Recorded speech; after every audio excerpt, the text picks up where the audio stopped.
Forgetting all that I once loved. Feel like I'm dying. Hope is gone away.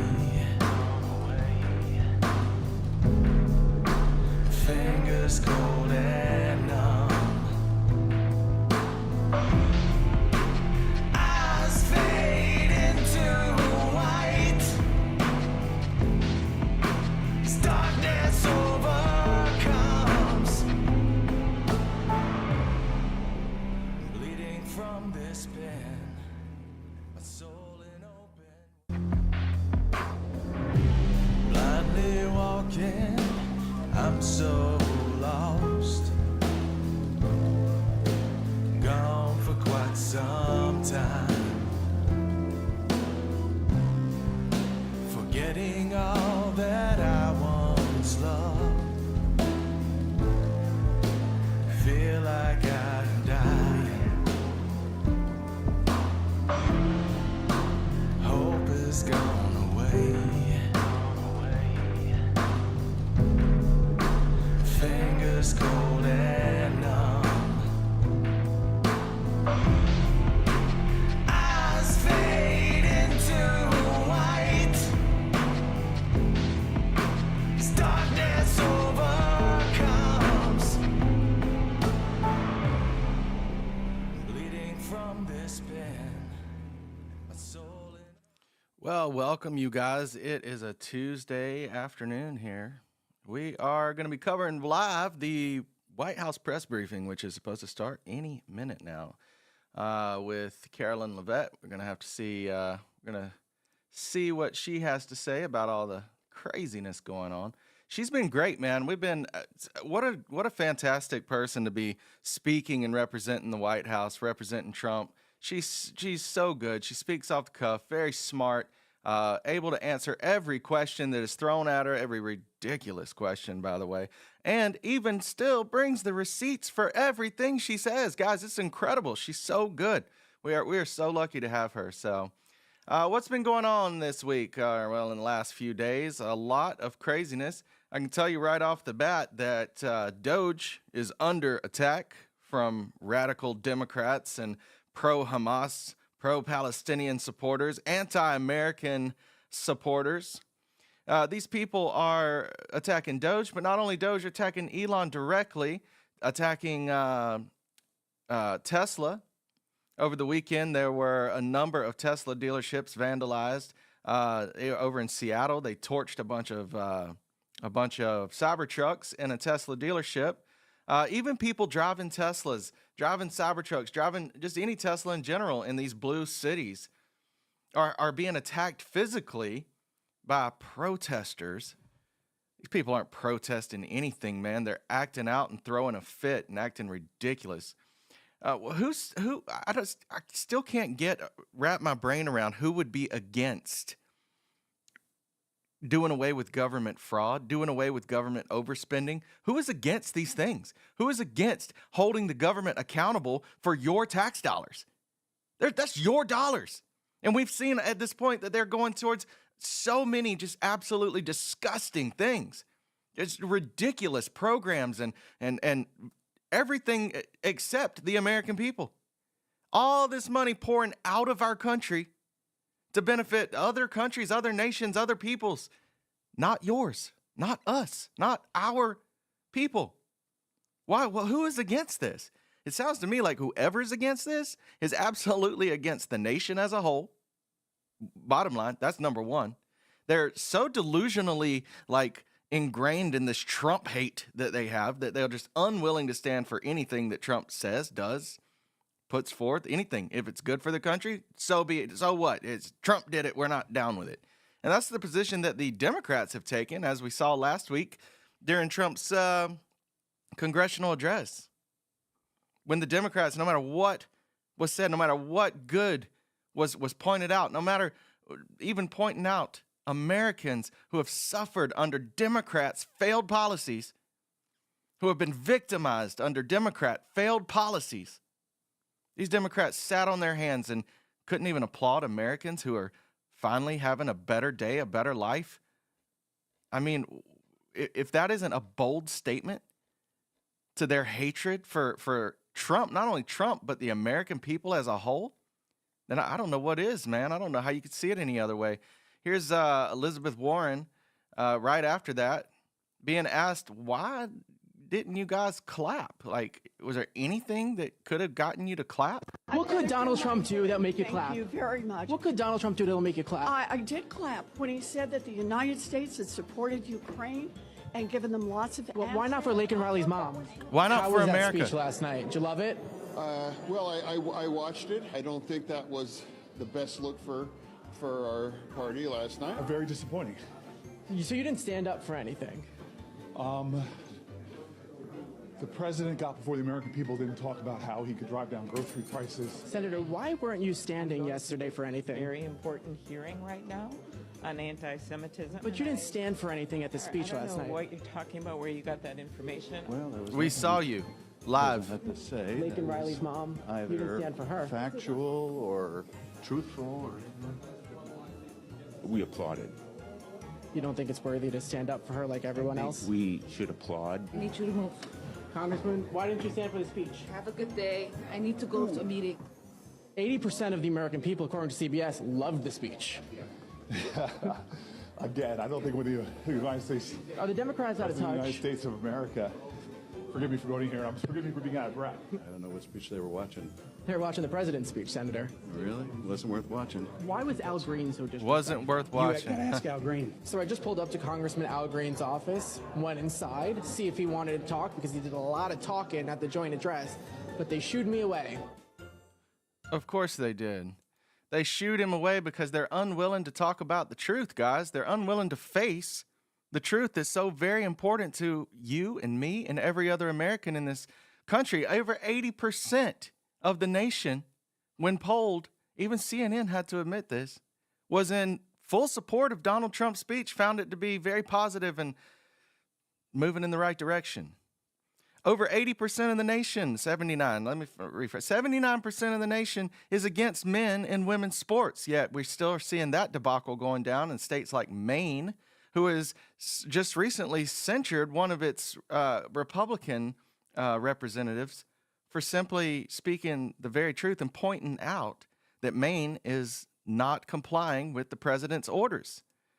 How long is this going to keep going on for? We saw today that, and over the last 24 hours, that the Democrat judges, these paid-for judges, are playing king. They're the king of all the authority in the land. They get to override the president.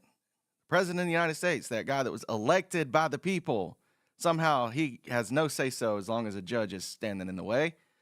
Where judges have sided with and halted the deportation of a terrorist apologist, essentially. A man who is pro-terrorism, anti-America, and led violent protests on the Columbia University campus. Multiple violent protests, by the way, on the Columbia University campus. Now, they won't keep that man here. He shouldn't have to be sent back to the country that he came from that hates America just as much as he does. Well, why not? Why do these judges have this authority? They don't have this authority, quite frankly. They do not have this authority, yet they keep pushing this power. So what does that lead to? Well, we got to go through another expensive court battle for what? For a battle they're going to lose. Yes. Why? To waste more tax dollars, of course. That's what the Democrats are good at, wasting your tax dollars. That's all they're doing at this point, is wasting your tax dollars. But yet they keep doing it. Keep wasting those tax dollars. We have Carolyn Levette joining very soon here for the press briefing. Make sure we don't end up late to that event, which has happened a time or two. She's supposed to be on at 1. It's 1:05. And she is still not there from what I can see. But it does look like it's getting close. So we're going to try to keep an eye on that.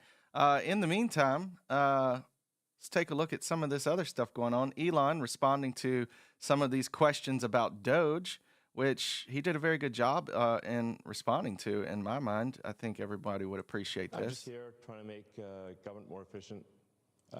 eliminate waste and fraud, and so far we're making good progress, actually. So why would you not want to eliminate waste and fraud? If anybody's got an answer to that question, I'd love to know the answer. $4 billion a day. So it's very significant. You think you'll wind up getting to $1 trillion of Yeah. savings?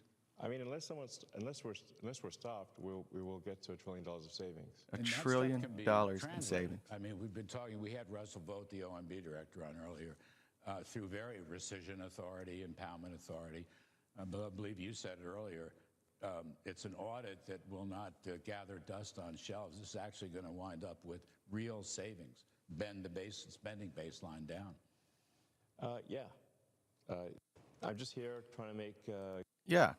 Real savings for the American people. Real results, which is what we hired these people to do. We elected these people to do this. We gave Trump the keys to the White House and the keys to the country. Why? Why did we do this? Because he promised us he would put people like Elon in place and a wealth of others to get a job done, a job we want done. Which brings me to another job that needs to be done, and I'm going to say it as often as possible. Pam Bondi, we're being patient, but our patience is wearing thin, man. You need to come to us with something, anything, a press briefing, something. Let us know where you're at. Let us know what's going on. Transparency is key. If you're trying to protect people, that's not good, man. You can protect the victims. Protect those people for sure. But anybody else, I don't care how important they are. I don't care how rich they are. I don't care how powerful they are. They are not more powerful than the American people. They're not more rich than the American people, and they need to be held accountable, and their faces need to be shown to the American people. So get that done. You were given a mandate on that. So let's see it. Let's see it. We're looking for action.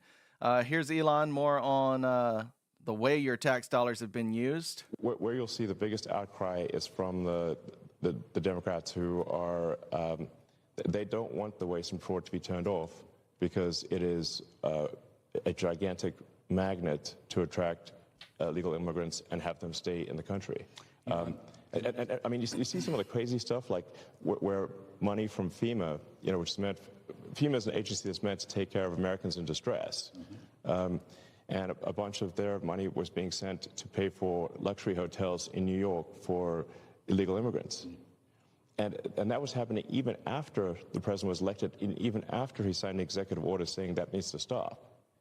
So we actually made sure that money did stop going, because obviously it's outrageous that American taxpayer money is spent on luxury hotels for illegals. But you have to say, like, why was that being done?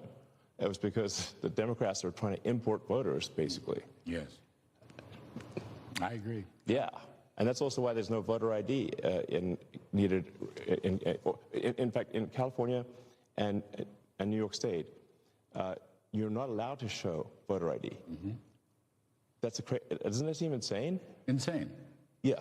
I'd say that as a New Yorker. It's insane. Yeah, insane.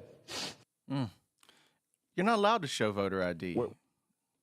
That's crazy. Why wouldn't you be allowed to show voter ID? Well, because it makes it easier for people that aren't actually allowed to vote when they don't have to show voter ID, guys.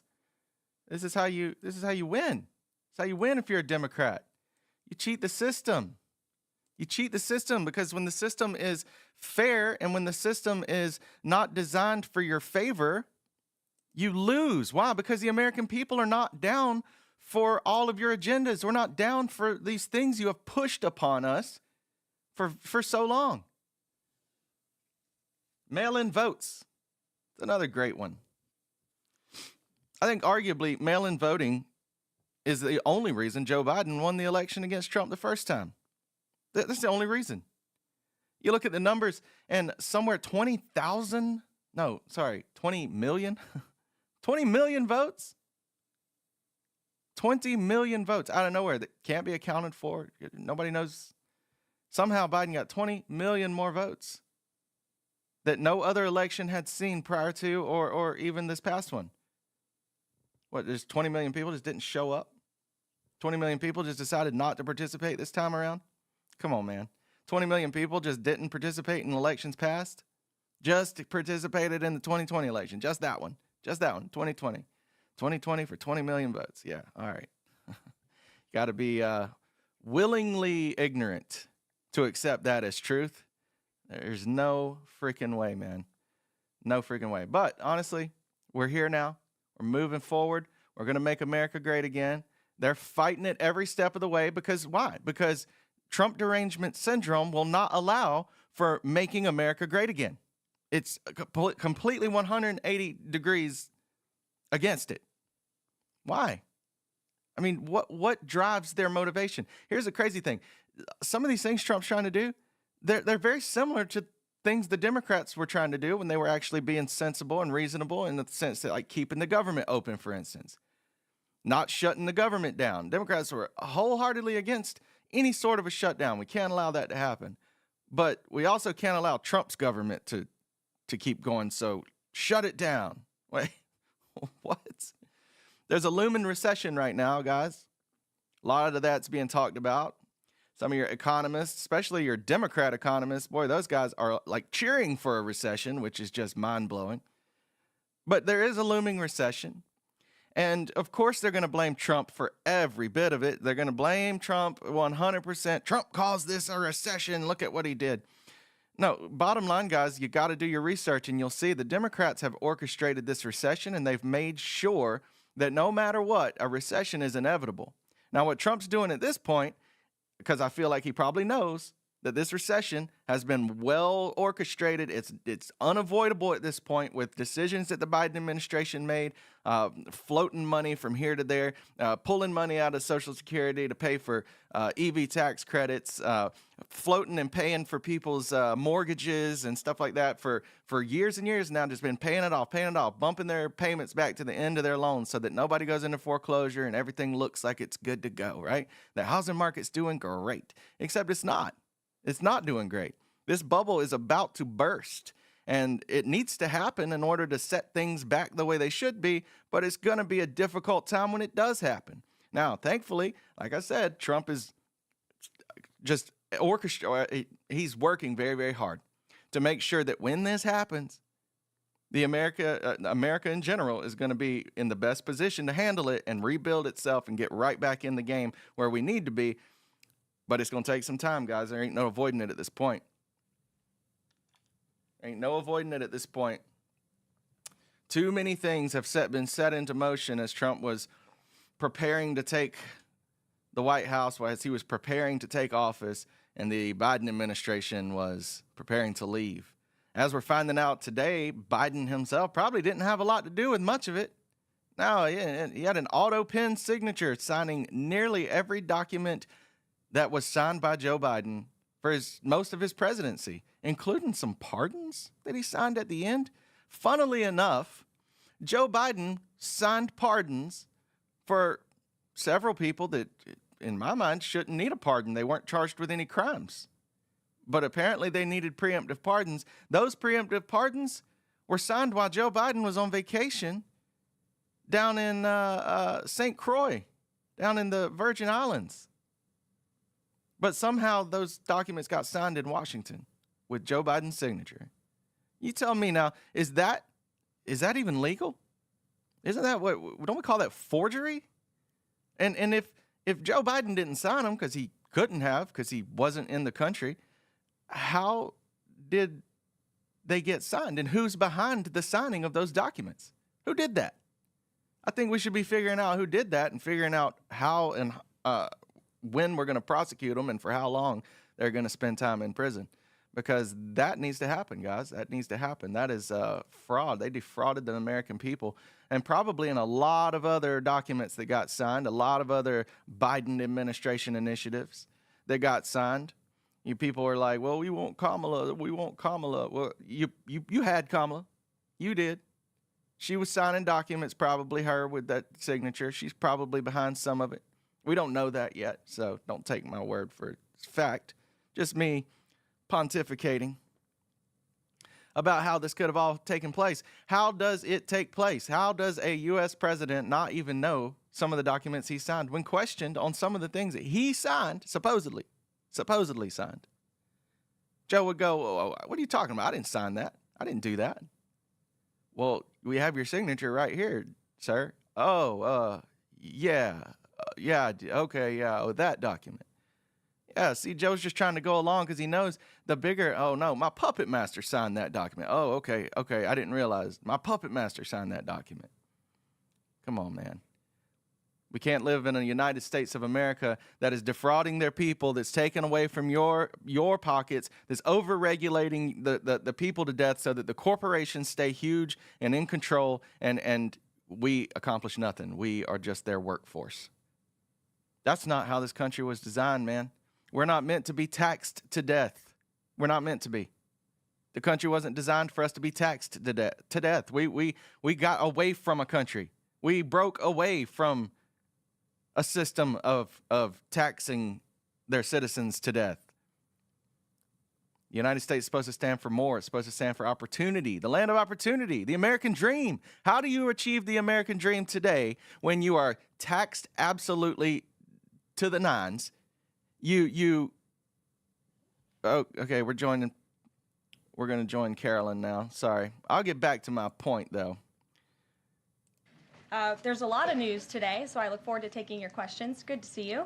And I have some updates for you as well. Later today, President Trump will address the Business Roundtable's quarterly meeting, where he will tout his pro-growth economic agenda and answer questions before more than 100 of our nation's leading CEOs. In fact, it's the largest attendance ever for this event because business leaders are so eager and encouraged by President Trump's return to Washington.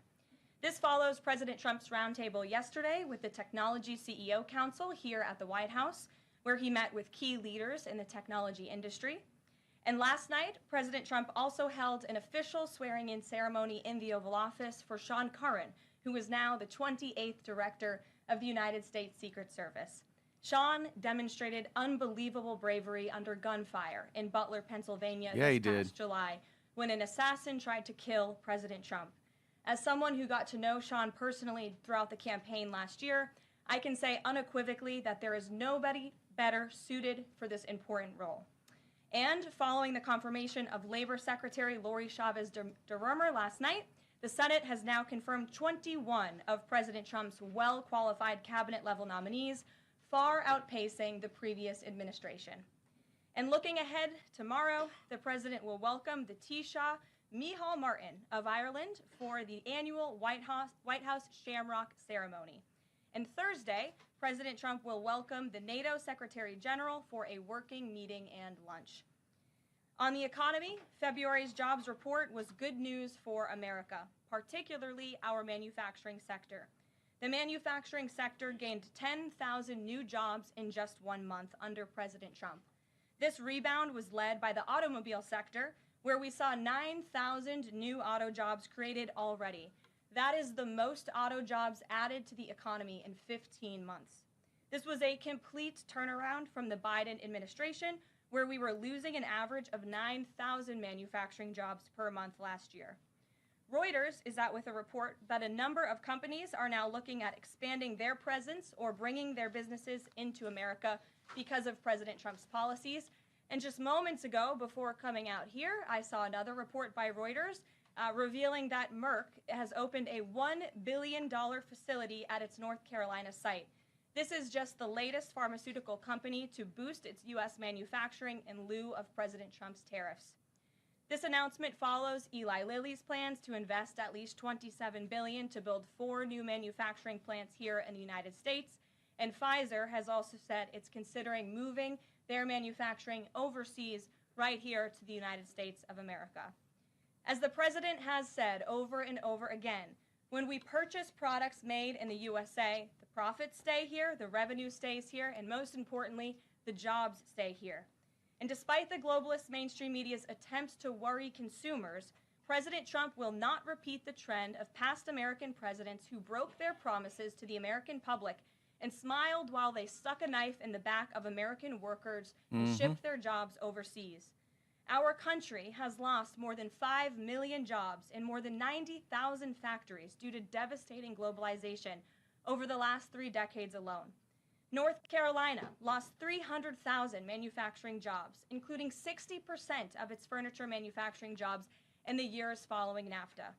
And in Michigan, globalist policies destroyed 250,000 jobs, including 40% of the auto industry, which again we know is clawing back because of President Trump's action already. These are harrowing statistics that represent countless towns and families who have been completely destroyed. But the America Last globalist era is ending under President Trump. He will no longer allow our country and our workers, our hard-working American families, to be ripped off. On another very important issue for the president, he continues to work hard to secure the border.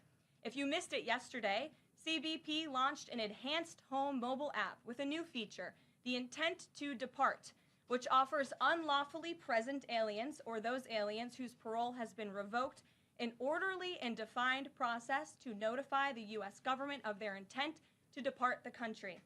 The CBP Home app strengthens our mission to secure the border and provides illegal aliens with a straightforward way to leave now before facing much harsher consequences later. A new report from Bloomberg just found that the number of aliens trying to reach our country by traveling through the jungle to Central America dropped a whopping 99% last month. And this follows the incredible news that illegal border crossings plummeted last month as well, down 94% at our southern border from last February under the Biden administration.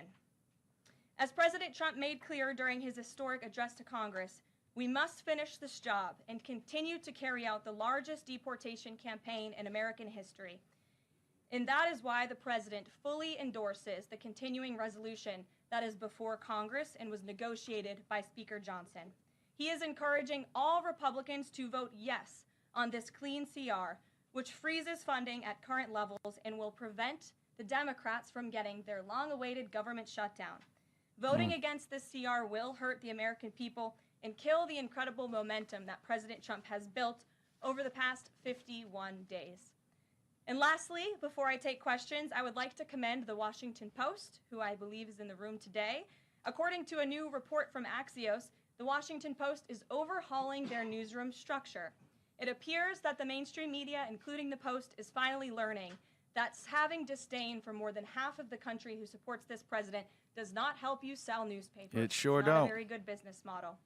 And that's why we have people in our new media seat. And today we have Sargar Aneti, who is the host of Breaking Points, a popular political YouTube news and podcast show that has racked up nearly 1 billion views on YouTube, several hundred million podcast downloads since its launch in June 2021.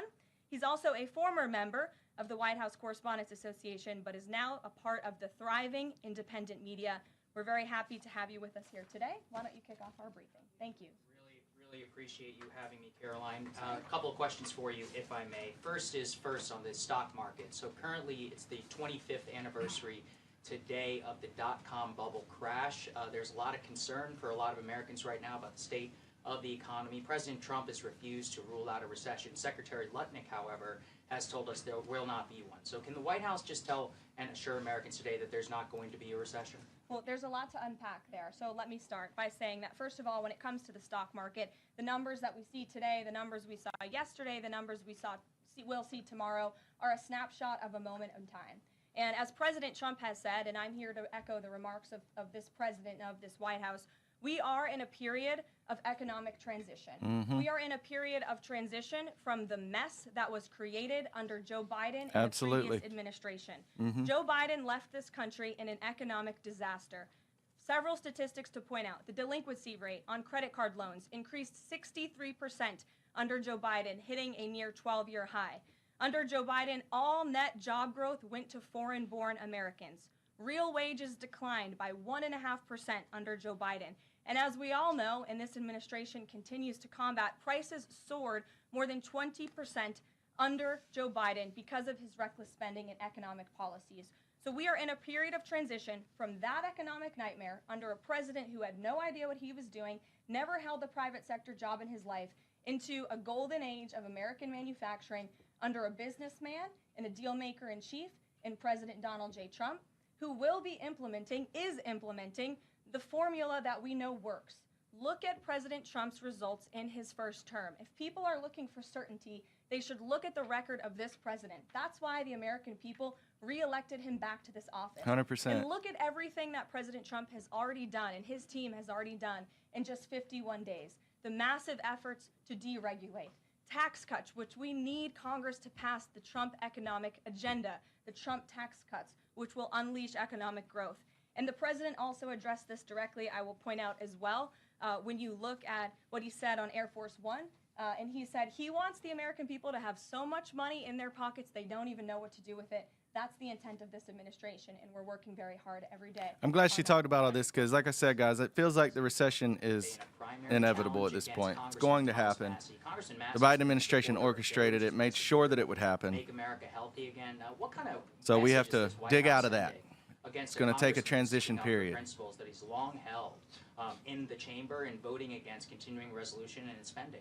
I think the president has made it very clear that he believes it's critical for conservatives and Republicans and, frankly, all members of Congress to get behind this continuing resolution to keep the government funded. The president wants to continue the momentum that he has built over the last 51 days.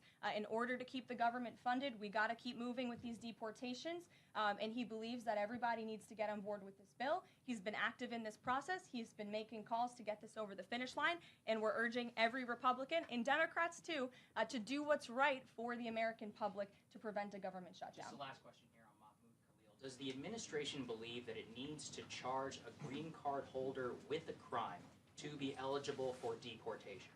Well, in fact, Secretary Rubio reserves the right to revoke the visa of Mahmoud Khalil, and I'm glad you brought this up. Under the Immigration and Nationality Act, the Secretary of State has the right to revoke a green card or a visa for individuals who serve or are adversarial to the foreign policy and national security interests of the United States of America.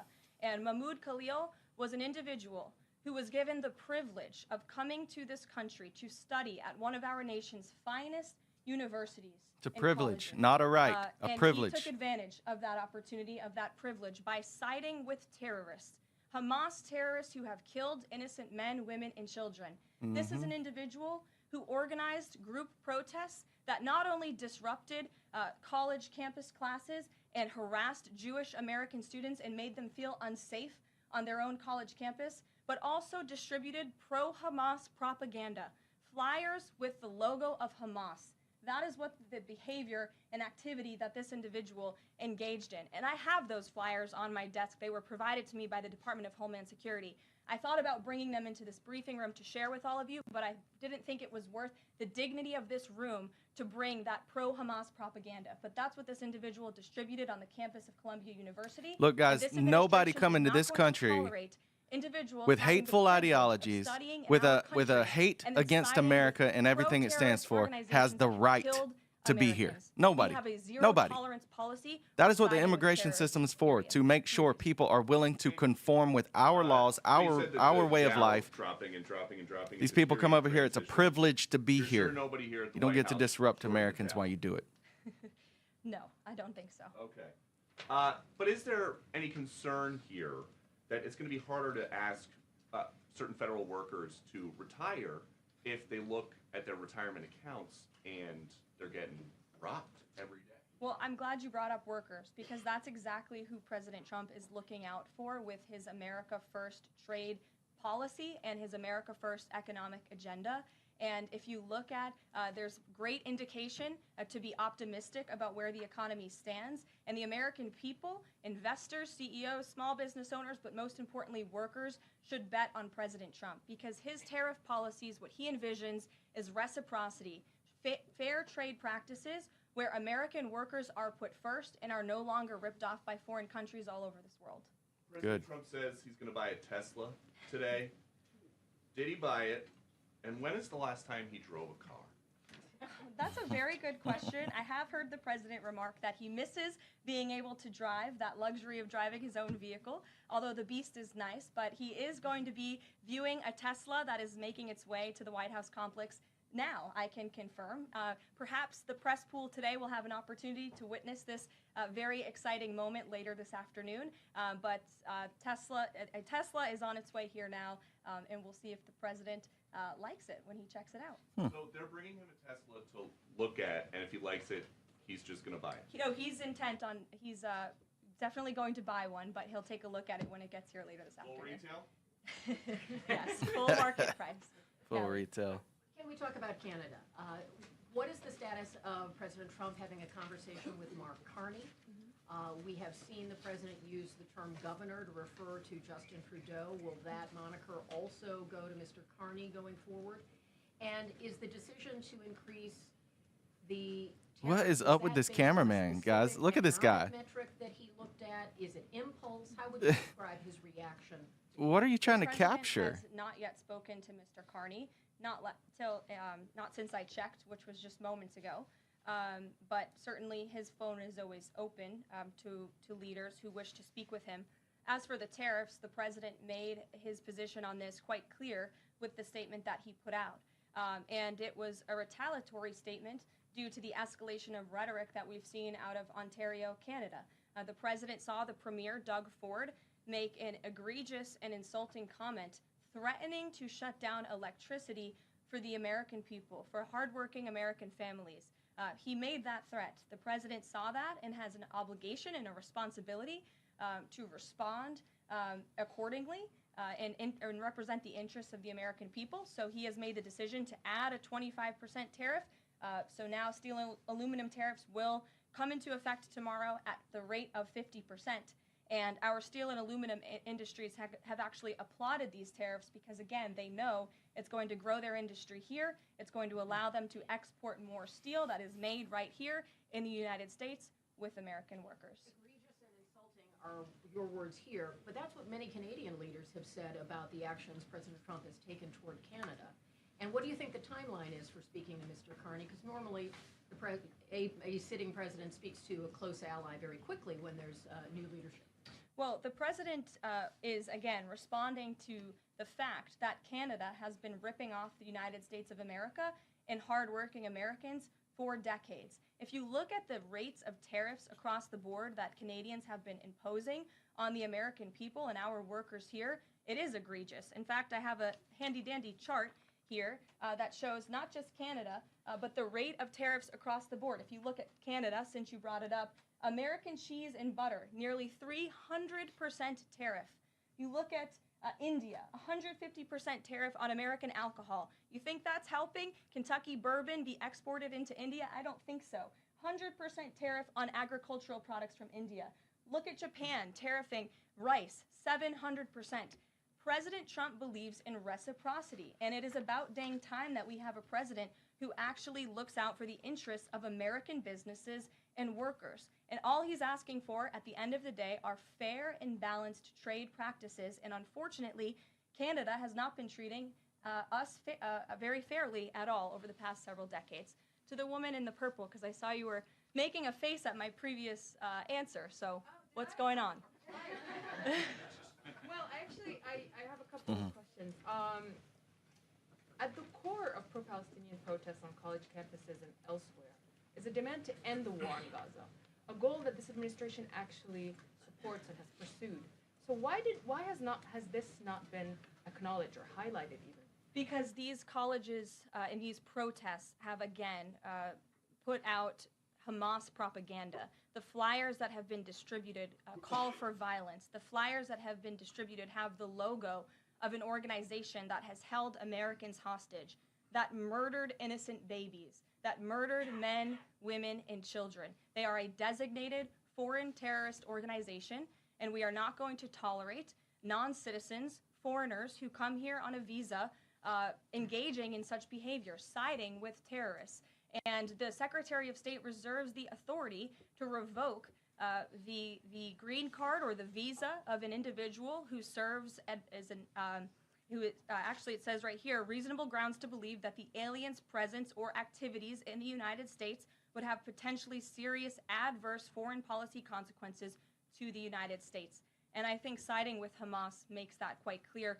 Secretary Rubio exercised that authority, and we fully believe that we are going to move forward with more arrests, as President Trump previewed in his statement yesterday. Ed. Yeah, thanks. Go ahead. Caroline. So are there conversations between the administration and the Canadians going on over this tariff? Because the Ontario Premier says the next step is to cut off electricity to the U.S. And the president put out a statement after seeing those comments and said that it would be there would be grave consequences imposed on Canada if they think about shutting off electricity for the United States of America and our citizens. And the president is also determined to ensure that we are depending on American electricity, not the electricity production of foreign nations, including our allies in Canada. As for conversations, there is continued correspondence between the president's team, particularly Secretary Lutnick, and the Canadians as well. How do you sell to the American people then, after they're looking at what's happening in the markets this week, and say that the tariff policy long-term is something good? Well, just think about what the tariff policy long-term will do for our country. I think many of us probably grew up in small towns. I know at least I did, and the main street in my small town looks a heck of a lot worse than it probably did decades ago before I was alive. At least my parents and grandparents tell me so.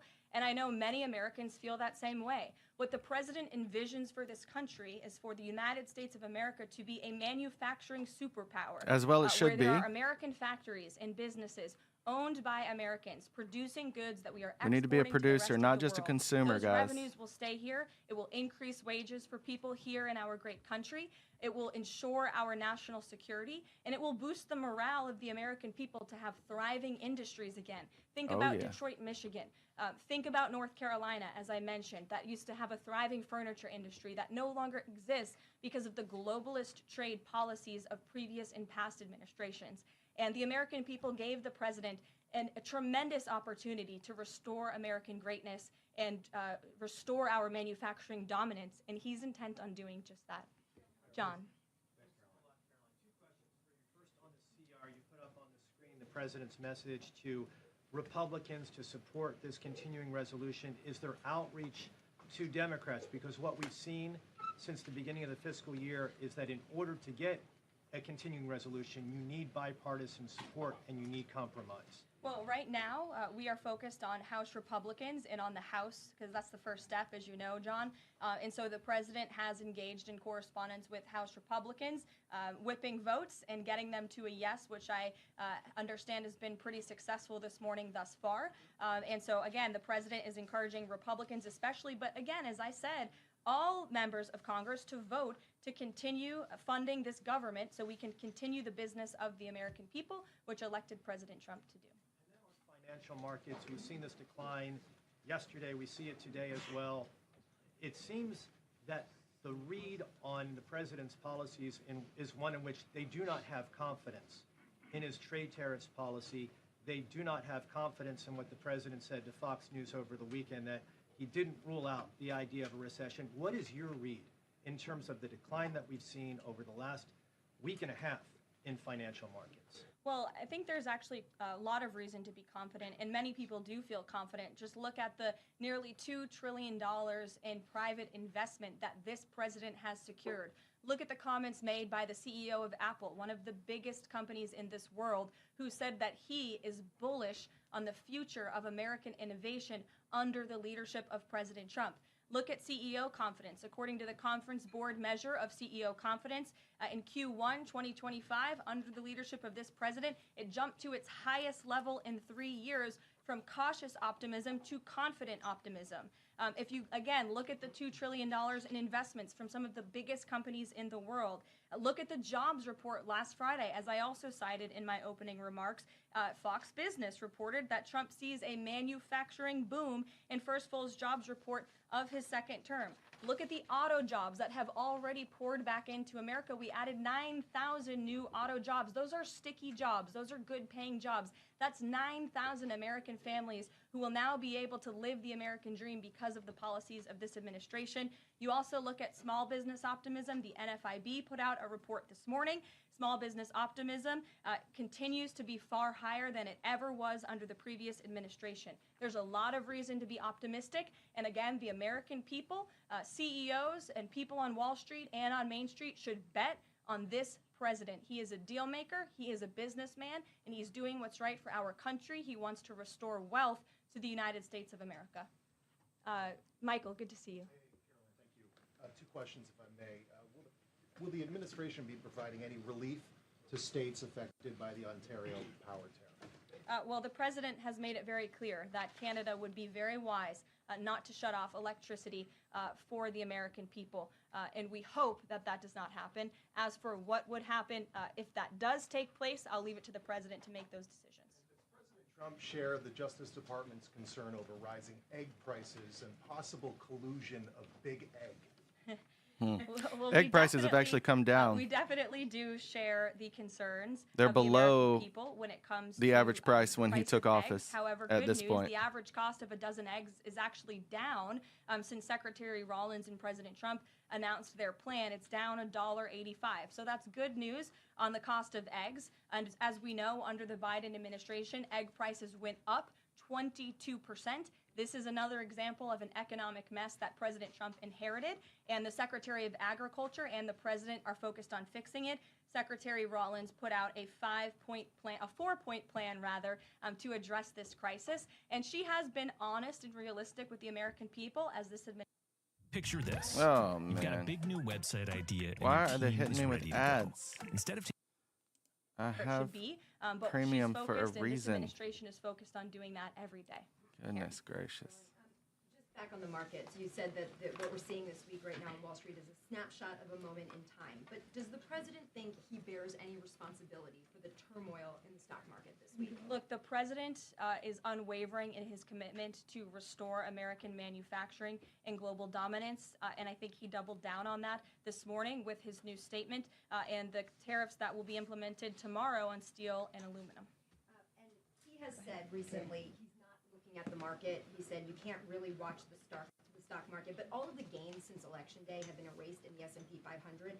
At what point, how far do stocks have to fall before the president considers it a factor and changes course? Again, as I just said, the president will look out for Wall Street and for Main Street, just like he did in his first term. And people on Wall Street and Main Street should bet on this president. He's doing what's right for this country. Nick, good to see you. So, is the president prepared, like what we saw with Congressman Massey, to pressure other Republican lawmakers into supporting this continuing resolution?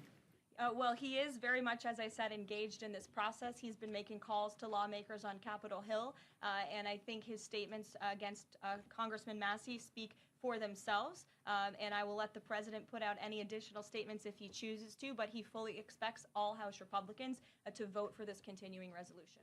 Just to follow up, can we start to anticipate seeing more of the president weighing in on upcoming 2026 races like we saw this morning? I'm not sure about that. I'm not even sure if I'm allowed to speak about that from this podium. I would check in with our outside political team for guidance on future races and the president's involvement. Elena. Thank you. I wanted to ask about some comments Elon Musk made yesterday. He said that there is $500 to $700 billion in waste and fraud and entitlement spending.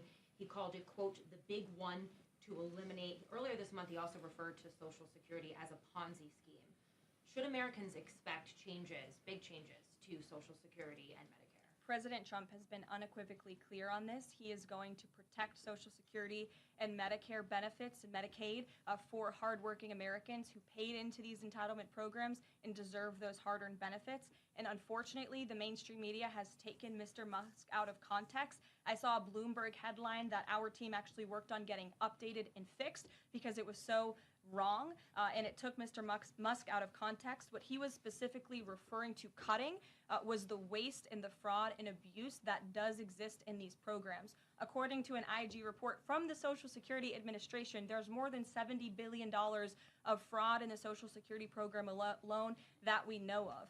And so the president will continue to protect these programs for hard-working Americans, and actually cutting the waste, fraud, and abuse out of these programs will protect it for hardworking Americans. But, respectfully, he said around $500 to $700 billion.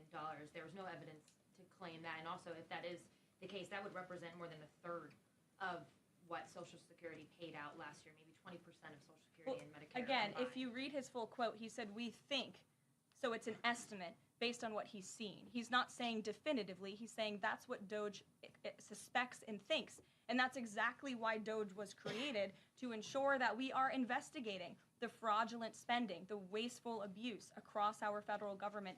And I would remind everybody in this room that 77% of the American people support this effort by Elon Musk and DOJ to identify such waste, fraud, and abuse. Go ahead. Thanks, Caroline. You're welcome. If we could just step back for a second. When President Trump last addressed the BRT when he was on the campaign trail, his big push was on tax cuts.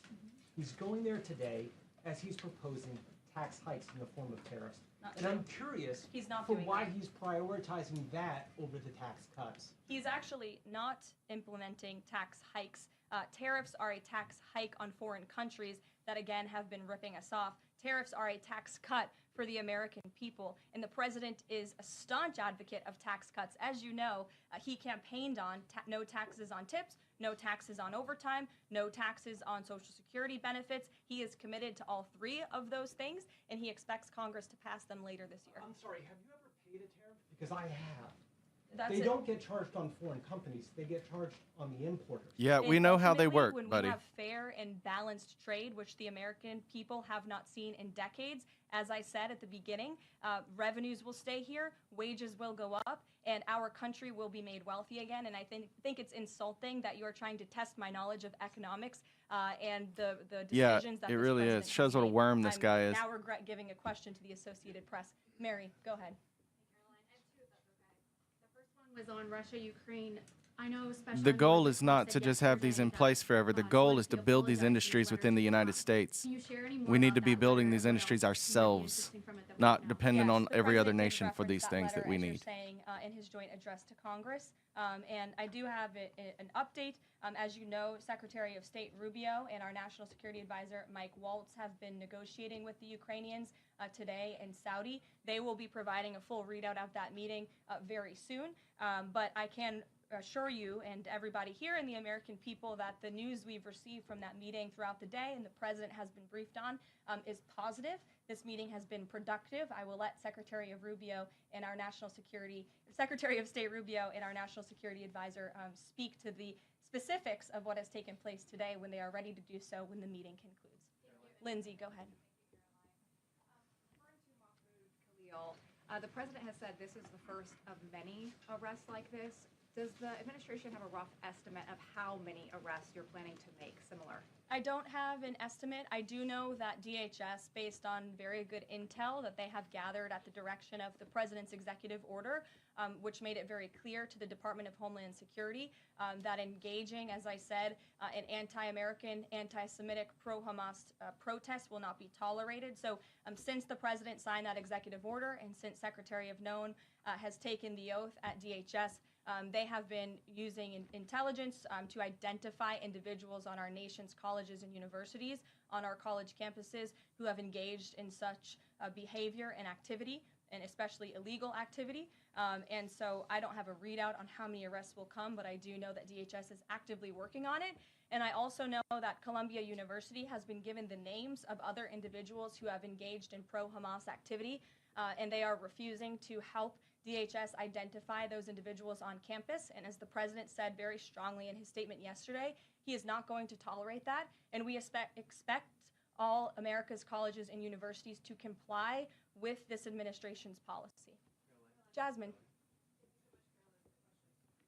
On Canada, after all of these threats to increase tariffs or turn off electricity, I wonder, does this administration still consider Canada to be a close ally of the United States? Well, I think Canada is a neighbor. They are a partner. They have always been an ally. Perhaps they are becoming a competitor now. But as the president also laid out in his Truth Social post today, he believes that Canadians would benefit greatly from becoming the 51st state of the United States of America. And I actually Canada as a looked into some whole, of the and we got to research chop about that the thing cost up. of It's way too living, big. In Canada, and the It cost needs to of be like living is the next much higher 55 than it is states. here in the United States of America. Next The 5 average to cost join. of a home in Canada 51 is through much 55. higher. In Quebec, the highest tax rate for an income of $150,000 or more is 53.3%, more than half of Canadians' incomes they are being taxed on. So the president has made it clear that he believes Canadians would be better served economically, militarily, if they were to become the 51st state of the United States of America. Reagan.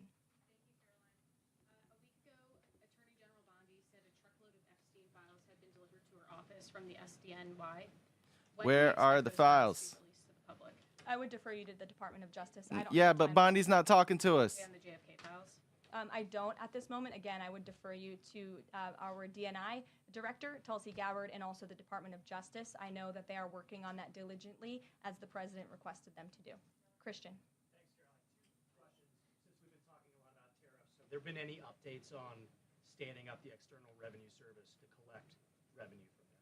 Well, we need reciprocal tariffs to go into effect first, and as you know, the president will be rolling those out on April 2nd, and then the next start of that process is collecting that revenue to ultimately create the External Revenue Service, which Secretary Lutnick is working very hard on and is quite enthusiastic about, if you have noticed from his media interviews. Can the president do that through executive action, or will it require legislation? Well, the president already signed an executive order to direct the Secretary of Commerce to establish the External Revenue Service, or at least to identify ways in which it can be done. I would defer you to the Department of Commerce for more on specifics on that. Sure, in the back. I have a few questions on South Korea and North Korea. First question, as you know, South Korean President Yoon has been released from illegal detention. What is the reaction of the United States as an ally? Is there a possibility of a summit with President Trump when President Yoon returns? Second question on North Korea. North Korea launched several ballistic missiles into the West Coast yesterday. What is the White House's reaction on this? Sure. Yes, I'll start with your question on North Korea. We condemn these actions, and we call on North Korea to stop their unlawful and destabilizing actions. As for South Korea, the U.S. and Republic of Korea's alliance is ironclad, and the Trump administration remains in close contact with our South Korean counterparts as we work together to promote a free and open Indo-Pacific. Sure. You didn't answer that. Release of South Korean president from jail. I don't have anything on that, but I can certainly check in with the National Security Council and get back to you. Sure, good to see you. Many are concerned about the validity of President Biden's official actions and also his pardons of the possible criminal actions of individuals such as his family members and Ms. Cheney, as information's emerging that many of his official actions were auto-signed, possibly even the pardons, and without his knowledge or consent. Yeah, let's talk about that. Does the White House have any information available currently that Biden was actually the one that approved and signed those pardons? And second question, will the DOJ investigate whether President Biden's cognitive decline allowed unelected staff to push through radical policy and pardons without his knowing approval? I don't know the answer to that question, but I can check in with our folks here who may know the answer to that question and get back to you. You got to know something more than that. Come on. Great job articulating the vision that President Trump has for what his tariffs, he believes his tariffs can do in terms of bringing jobs back to the United States. I asked you last week about how much Americans might need to buckle up for some short-term pain, a conversation that with the President and Treasury Secretary Scott Bessent have had with the people. I'm wondering, how high is the pain threshold for President Trump and for this White House as you watch some of the turbulence in the stock markets, as you field concerns from businesses and potentially see some of those approval ratings drop in the short term? How much is he willing to stomach that, and will he stay committed to his vision for tariffs even as all of this comes up? Well, the president has been working hard every single day to alleviate the pain that was inflicted by the previous administration through massive deregulation, through drill baby drill, as we like to call it, unleashing the might of our energy industry, which we know will ultimately drive down costs for consumers here at home. And again, as I mentioned, the president is intent on signing tax cuts for the American people to put more money back into their pockets, which will ultimately unlock consumer confidence. And again, I'll reiterate the president's words in layman's terms as he does best. The president wants the American people to have so much more money in their pockets, they don't know what to do with it. That's the goal of this administration, through tariffs, through tax cuts, through deregulation, and through unleashing the potential of our energy industry. I have two more quick notes before I wrap up. April 28th, I can confirm that the Philadelphia Eagles will be here at the White House to celebrate their Super Bowl victory. I know there was a lot of fake news about an invitation that wasn't sent or was sent. We want to correct the record. We sent an invitation. They enthusiastically accepted, and you will see them here on April 28th. And lastly, on a sad note, I would like to express our condolences to Fox News and to the entire Fox family who did lose a cameraman, Craig Savage, who passed away at 61 years old recently. A very tragic death, an individual who was a great man and covered this building for many, many years. So the entire press office, the communications office here wants to express our condolences with his family and also with Fox News. And I'll see you guys later. How about Perhaps Alex you'll see the Jones's president in a Tesla later this afternoon. Have writer? a good one. Nothing about that.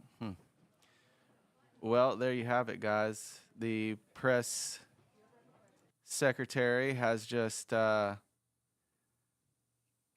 answered a bunch of questions. She touched on a lot of the things we were talking about early in the stream here, just about the fact that the economy is facing a recession.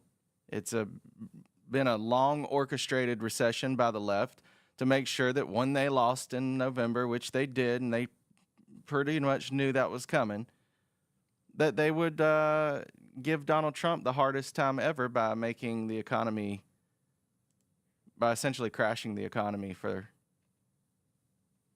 to make him look bad. And that's what they're doing. It's going to happen. It's almost inevitable at this point. We're going to just have to ride it out. But like you heard there, Trump is already putting in so many avenues into place at this point, so many very key things that he's doing that are going to help alleviate the stress and alleviate the immediate impacts of just such a recession. So we just have to bet on President Trump, she says. And I'm in agreement with that. I think that the plan is solid. I think that the direction that we're moving in is definitely the right direction. The things that are being done, definitely positive for the American people. This has to be an America first country. We have to be a producer again. We have to have things to offer the world. And we can't just have our hand out going, hey, we need these goods and services from everybody. So, we will provide military aid. Well, whatever, man. We're spending so much money in military aid. It's ridiculous. $200 billion a year to Canada alone for military aid.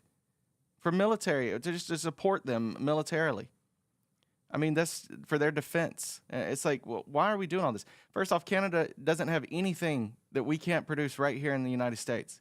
Why are we dependent on Canada for anything while they're taxing us to death? Why are we doing that? We shouldn't be doing that. We just can't. We can't keep going down that road. I want to talk a little bit more about Elon here. This was Elon talking about, again, more of this corruption and more of this money, your money, my money, being spent in some of the most corrupt ways possible, of course. And Elon was addressing some of this, so let's take a listen to what he had to say. Why are the 20 million people who are definitely dead marked as alive in the Social Security database?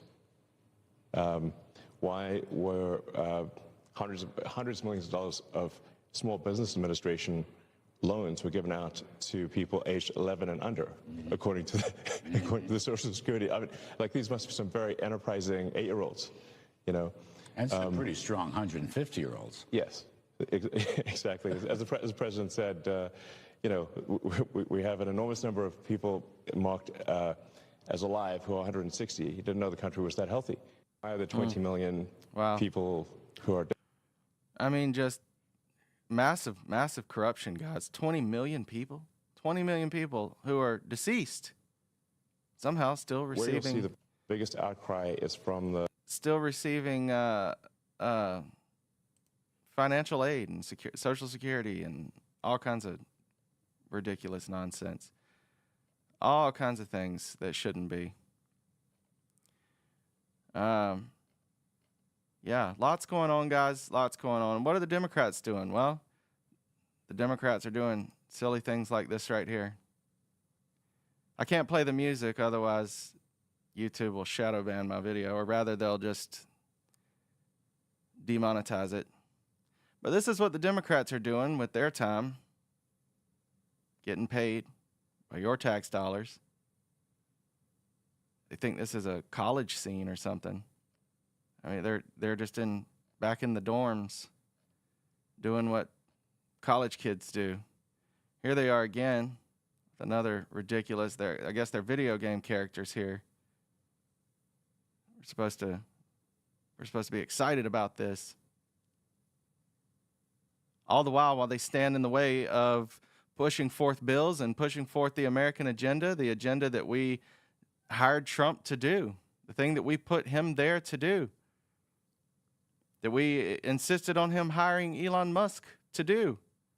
This is what they do. I mean, it's just crazy. It's absolutely crazy. I wanted to show you this clip. This girl's getting a lot of attention. Where she pretends to be this tough fighter, face of the Democrats. She's going to be the one that leads the Democrats to the next. My guess is she's planning to run for president or something, but who knows? But she's just as fake as she can be, and I'm going to show you. Forgive the language here, because this lady, she's got no filter, apparently. Absolutely. Crockett. First This of all, is it's great to Jasmine see you on the Crockett. new year. You know, no one could have told me that when I went down to Austin. Now listen to how now it looks like a little bit over a year ago. professional she that I is would be here. running for Congress. This is not what my plan was. Every word so But what precisely I've always articulated. decided is that I would step up. It's an when there was a educated need. young woman. Listen, he up there, he's spewing all kinds Oh, of wait. nonsense and bullshit. Let me just be real. And we weren't gonna sit for that shit. We wouldn't, you know. Oh, when wow. She called me and said, "I think It's like time it's for not you even to the same retire, person. and you're It's the night one and day I different." believe should take my seat." I really was kind of caught off guard. I didn't anticipate that. If anyone knows anything about the Congresswoman, they know. It just goes to show you. We showed up, and if he had some sense, then maybe we would have been about that life. But y'all know he ain't got no sense. So please give some love. This took a little bit of coordinating to do for sure. We got some cool shirts. Wow. You know, the congressional seat is over 4 Just goes to times show you as they large can as be the House professional seat. And if I they was want to just be. starting to get into the rhythm of It's all a doing joke. It's all a constituent show. services and It's all a, things like a scam. We got Madam Williams, who just happens to have the honorary seat. It's not even honorary because she holding it down, y'all. But She the holding it down, legend. y'all. Y'all, let me just tell y'all something. We wasn't about that shit. Come on, girl. Why don't you speak to us like an adult? Why don't you speak to us like a person with some brains in your head, huh? We're supposed to buy that, I guess. That's how the Democrats are going to win back the black vote, apparently. Because that's what they think of black people. That's it, right there. Somehow everybody on the right's racist, but when they put on these acts and these shows, there's somehow, that's what black people need to see in order for black people to feel comfortable. Man, this is getting called out so huge by the black community, and it should be. It's bullshit, man. They shouldn't be talking like this. Shouldn't be acting like this. It's not who these people are. It's a show. It's a scam. And people know it. People aren't stupid. People aren't buying this anymore. They keep trying. This was Carolyn Levitt last week talking about the Trump congressional speech and the abhorrent reaction and behavior of the Democrats throughout that whole event. Behavior of Democrats last night was completely disgraceful and demonstrated how severely out of touch they are with the American public. It was the most shameful moment in the history of presidential addresses in that beautiful chamber. In what was supposed to be a unifying moment for our country, Democrat members of Congress instead screamed at the President of the United States, who was just overwhelmingly reelected by their constituents, walked out of the chamber, and worst of all, they disrespected the American people. Democrats didn't stand to keep men out of women's sports. They couldn't even clap for a girl who got her head smashed in by a man on a volleyball court. Democrats didn't stand for an innocent and beautiful child who is surviving brain cancer. They opposed eliminating taxes on tips and Social Security. They didn't stand in favor of cutting taxes for hardworking Americans. They couldn't even clap for 2 mothers whose daughters were killed by illegal aliens. One of the only things that could get Democrats off their feet last night was cheering for Ukraine. Of course. Not for America. 'Cause they don't support America. Last night was a very clarifying moment for our country. The Democrats exposed themselves as the party of insanity and hate, the party that wants to put America last. They've allowed their Trump derangement syndrome to stop them from celebrating America and our people, and we will not allow them to forget that. And it's not just the Democrat Party. The mainstream media still doesn't get it. Last night, MSNBC's Nicole Wallace disgustingly looped in a 13-year-old boy with brain cancer into an attack on the president over Yeah, we covered that January last 6th. week too, guys. In CNN's first It was crowd out really, of the really speech called it disgusting. divisive.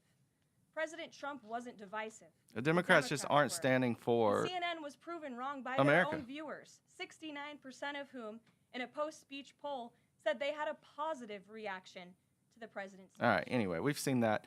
Like I said, that was last week, Carolyn, talking about the Trump, essentially the Trump speech at in front of Congress. Now, guys, like I said, the Democrats are not going to stand for anything, and they proved that during that congressional speech, that they're not going to stand for anything that comes from the Trump administration. In fact, they're going to stand against it wholeheartedly, and we're about to see that coming up here very soon with this vote that's fixing to take place in order to keep the border open. Now, I'm not a big fan of just like prolonging things that when we should just be like doing what's right for the country so that we don't keep having this problem. We need to fix the budget, fix everything so that we can run a smooth government without all these shutdown threats all the time. But in this particular case, this one needs to pass. Do you think it's going to pass? I hope it's going to pass. There's a lot of people saying that it looks like it will pass. However, the Democrats have already come out of the woodwork saying we will stand against anything and everything that comes out of this Trump administration. We will never vote yes for anything they do. Like, how is that making the country any better? How is that standing up for your constituents, first of all? How is that representing America? You are representatives of the people, and the people have been very, very loud. We've spoken loudly what we expect. We are against the things that you stand for, Democrats. Sorry, that's the majority of Americans at this point. We're against your ideologies. We just don't support them. So either change them or don't be a representative for this country anymore, because you're not representing the country when you stand for things that the majority of the nation is against. These judges, back to these judges that are standing against the orders of the president, standing against the orders of people that the president's cabinet members, Marco Rubio, for instance, has the power to withdraw a visa or a green card especially from a person that comes from another country, given the privilege, not a right, a privilege to come here and study in some of our great universities. You have a privilege to do that. If you're arrested on the campus for causing a disturbance to American students who are trying to study while you push your extremist ideologies from the nation that you came from, a nation full of terrorists and terrorism, while you try to change the way that we do things here in the United States, you're not welcome here. And our government has the right to snatch that green card away from you and send you home. Why is a judge standing in the way? This has happened over and over now, that these small district judges pass an order or make a ruling that stands in direct opposition of the authority of the United States president, the man elected to oversee and represent the country by the people. These judges are out of line. This needs to stop. This fighting them in court and wasting tax dollars to fight these ridiculous judges' rulings in court should not continue. Should not continue. There needs to be a massive overhaul of this judicial system, if that's what it takes, but a massive overhaul to make sure that this ceases to be a factor. These people cannot continue to play president. And I love the one judge that comes out, he says, a president of the United States does not make you king. But I guess wearing a robe and sitting behind a bench does? You just overrode the president with an order because it didn't sit well. And then here's the other thing. When we start to dig into these judges, we find, oh, well, it makes sense. Now, look, this judge is directly benefiting, either him or one of his family members, directly benefiting from these corrupt programs, from these very things he's trying to rule against and trying to stop the president from doing. So he's directly benefiting with money, big time money, man. This is big, big dollars. These are our dollars, our tax dollars, going into the pocket of some corrupt judge who now wants to stand in the way of the president that we put there to end the corruption. This has to stop, guys. It can't keep going. I'm going to leave you guys with a video that's probably going to get me demonetized, but that's okay. I've seen this video before, and probably some of you have too. But man, this is the system they want us to live in. This is the system. This says it, man. It nails it down. This is the system they want us to live in, and they want us to be comfortable living in this system and pretend like everything's cool while they all get rich and powerful and we all suffer. So let's check this out real quick. You were born in a cold prison. It is your country, your state. Number two, you have to pay for the prison stay. They call the prison fee taxes. Number three, you have no say what will be done with the money. but you have to pay. Number 4, to pay the money, you have to work.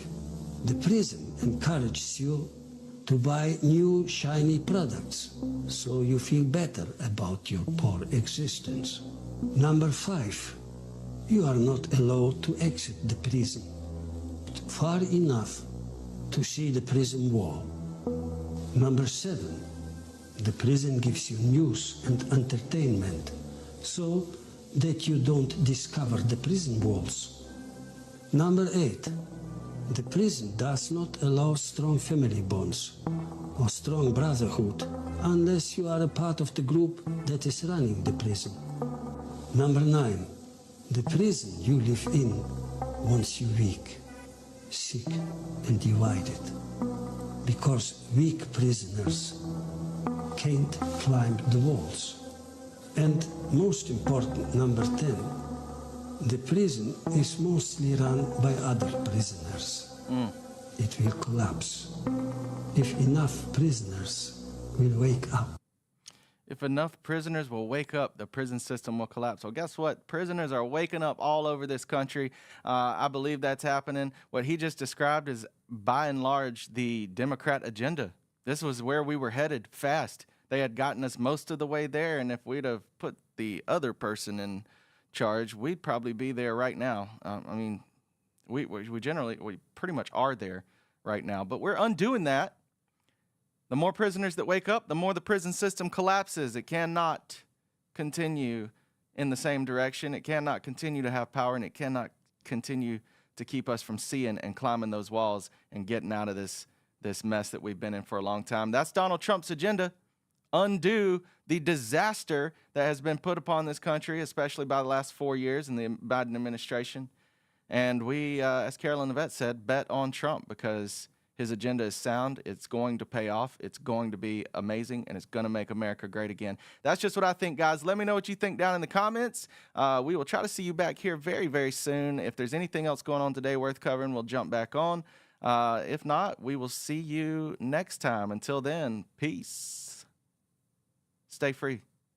Stay blessed. Peace. Blindly walking, I'm so lost. Gone for quite some time. Forgetting all that I once loved. Feel like I'm dying. Hope is gone away.